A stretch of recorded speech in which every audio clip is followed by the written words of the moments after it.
in the city, well, in Pulaski. You guys know where that is in Ohio? Pulaski, Ohio? What's up, everybody? I don't know where that is. They don't know where that is. We barely know. We're on the road again, and it's Tuesday. The Bible app recap, day 2, countdown, joy, countdown to Christmas. That's good stuff. Jason, so riding in the Tucker mobile. Yeah. And I don't know if you guys were on Facebook last weekend. The Tuckers made a trip to Bronner's City, Frankenmuth. Yeah. You know what's coming home and what's gonna get left. Remnants of a strawberry what? Fritter. Strawberry fritters right here, but nobody goes to Zender's for the strawberry fritters. Although I will say I like your taste. It's about that chicken dinner. Oh, the chicken dinner is next level. Does anybody have? Okay, so there's 2 spots, right? There's Zender's, and then across the street, it's like the Battle of the Coney Islands. You know? Yeah. The Bavarian What's Inn. the other one? The Bavarian Inn. So what do you prefer? Oh, Zender's, hands down. That chicken dinner is. We're making everybody hungry. You know that, right? Well, it's lunchtime. That's what we're supposed to do. Yeah, I mean that chicken dinner is next level. Like first off, when they deliver to your plate, you're like, I usually just get the 3-piece breast meal. They bring out with 3 skin on, right? It's all, and it's what they bake it in. It's not like Kentucky Fried Chicken.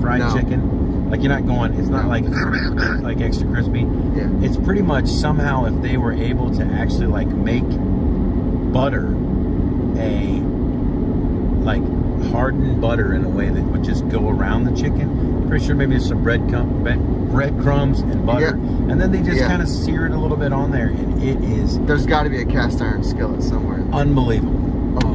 And then you got the mashed potatoes. You got the stuffing. They brought out applesauce too. Like early on in the meal, they brought out like literally homemade cranberry sauce that you could butter your bread with. It was next level. Oh, yeah. So the strawberry fritter was like. I mean, you might as well, right? At that point, you pretty much I had at least blown every bit of healthy eating I was trying to accomplish for the day. Yeah, you're still in your range. You're still at a fighting weight, aren't you? I'm fighting it. It's all right. Okay, it's good. You know, plus or minus 10 pounds. Right. That's okay. We're gonna hit January. Everybody, you know, our YouVersion plan. We're gonna be in the 21 days of prayer. Yes. That's coming around the corner. Can't wait. We're excited about that. We're all gonna get all our ducks in a row, and man, we'll start pressing play on some 21 days. Yeah, but you know what we are staying healthy in though is we're staying in that Bible. Yeah. Come on, we got to stay in that every Bible. Day. Even though sometimes you slip in that strawberry fritter or the chicken dinner, you stay in that Bible every day, and I promise you this, it will keep you spiritually healthy, keep you in a good spot, keep your mind right, keep your heart right. And that's what we're doing this week. We're talking about joy in this plan. It's something else. Oh yeah. I'm really enjoying it. Yep. Get up, make that bed, you know, get in that Bible app. Getting in that Bible app first thing's like when you walk out of the house, you know you made your bed and those sheets are pulled real tight. It's crisp, it's laid down, you're feeling good. Like you know, that's a good place to be. So joy in human form. What do you think about day 2? Man. There was a line that stuck out to you, and I'll read it. Yeah. Big.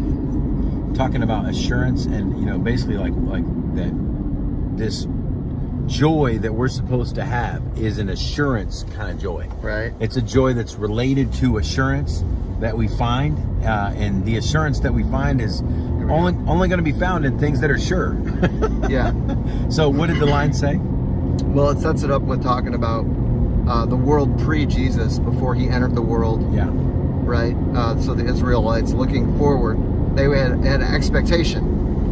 They were expressing a lot of joy and delight in what was to come, because the prophets had said this was going to happen. So it was that waiting period, but they were waiting with a joyfulness and celebration of what was going to happen. Yeah. And then Jesus arrives, and I'll just pick it up. Things change slightly in the New Testament because of Christ's birth. Joy's not only expected, it's also praise-filled assurance. There it is. Here's our key word.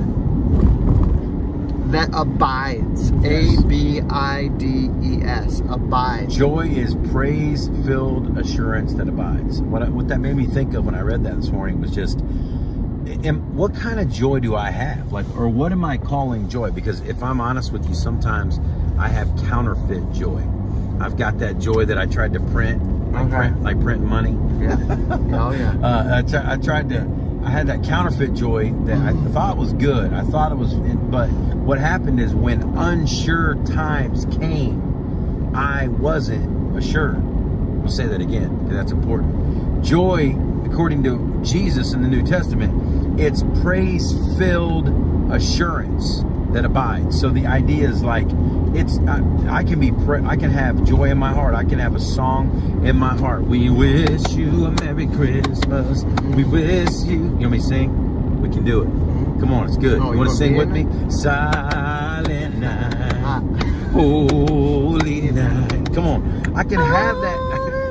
Yeah, the angels sing. Listen, I can have that in my heart, even when things are unsure in my life, and that to me really sticks out, because if I'm honest with you, there are plenty of times in my life when life gets unsure, and my joy is revealed for what it actually is. Yep. So it's not the kind of joy that Jesus brings. It's a counterfeit joy.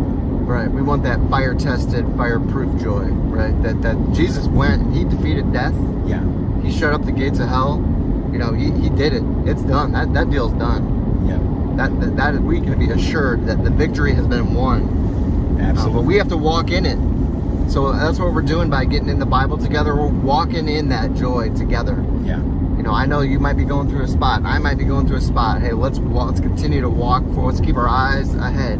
Yep. At that joy that is in us, and let's move forward together. So yeah. I said this weekend in the message at church where you are. It, for me, like, that we need to understand the difference between great joy and regular joy. And I think it's really important. I'm just going to say it again. I mentioned it yesterday. I'm going to say it again. Great joy is joy that outweighs every other competing emotion in your life. So every other competing emotion, that doesn't mean there won't be other emotions. That doesn't mean there won't be other feelings. It doesn't mean you won't feel sad. You won't feel mourning in your life. You won't feel worried or anxious. It doesn't mean you won't feel those things. But great joy is a joy that outweighs all of those emotions. No matter what those emotions are saying, what emotions I'm feeling, at the end of the day, I can rest in and be praise-filled in an assurance of that joy. Second thing, great joy is joy that sees the difference between salvation and circumstance.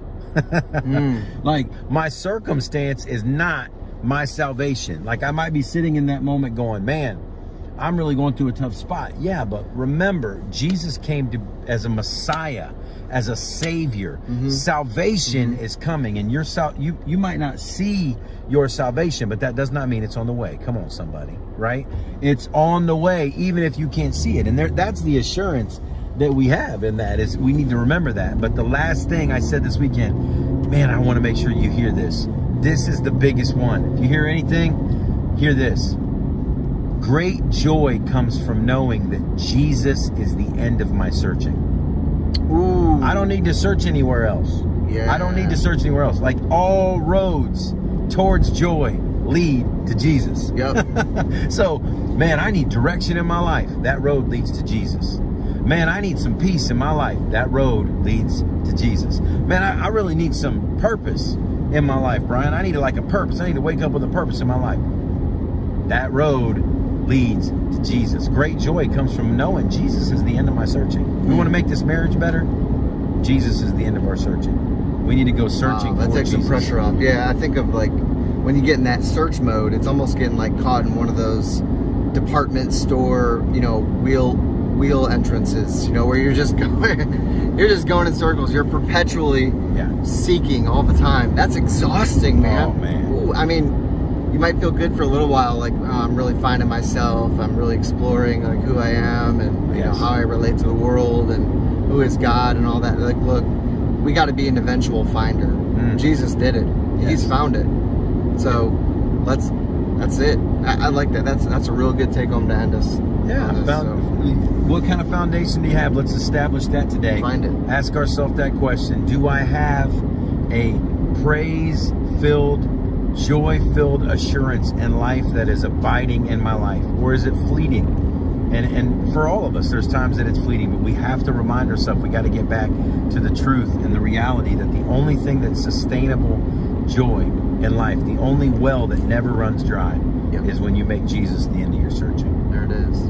That's good stuff, man. All right. Well, hey, drop any prayer requests in the comments section. Let us know, man. It's only Tuesday. We got a lot of week left together here. We got another 3 days after today of seeing you in the Bible app. Yes. Encouraging you, and hey, share the plan. You know, wherever you can, share this up. Absolutely. We got to get the word out.